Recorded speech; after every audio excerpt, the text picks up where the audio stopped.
Парк Свободы в пригороде Вашингтона покинули осколки тоталитарной системы. Еще недавно здесь, прямо в парке, на улице, в дождь, как сейчас, или снег, были выставлены обезглавленный памятник Ленина и часть разрушенной Берлинской стены. Сейчас эти экспонаты приобрели новый дом на Пенсильвания-авеню в самом центре американской столицы.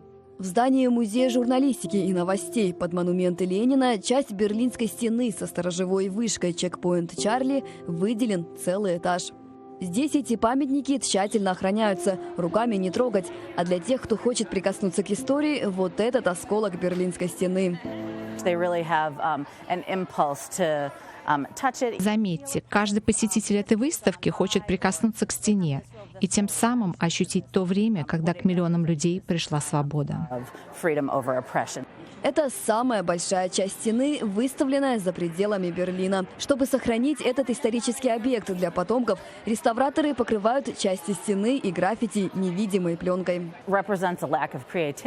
Это восточная часть стены, серая, голая, лишенная каких-либо признаков жизни. А это западная, без комментариев. Вы и сами видите разницу. Там угнетение, а здесь свобода. Эта резкая разница помогает нашим молодым посетителям понять, почему падение стены так много значило. А здесь под стеклом хранится ручка, которой 25 декабря 1991 года президент СССР Михаил Горбачев подписал указ о сложении с себя полномочий. Как ни странно, но ручка та принадлежала американскому журналисту CNN Тому Джонсону. Советская ручка не писала. Горбачев позаимствовал ручку американца. Том Джонсон просто оказался в нужном месте в нужное время, освещал процесс передачи власти первого президента СССР первому президенту России. После того, как Горбачев подписал документ, Джонсон попросил свою ручку обратно. Недавно он подарил эту ручку музею. А вот здесь Ленин, снесенный во время так называемой войны против памятников. Этот почти трехметровый монумент был снесен жителями Тевриза в Омской области после распада Советского Союза. Голова памятника так и не была найдена. Нам удалось сохранить этот памятник. Именно так он выглядел после обрушения. Эти экспонаты попали в США совершенно случайно.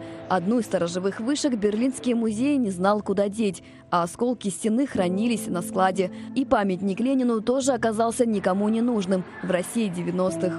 Сегодня эти исторические объекты занимают свое место в Музее журналистики и новостей в Вашингтоне, символы рухнувшего коммунистического прошлого.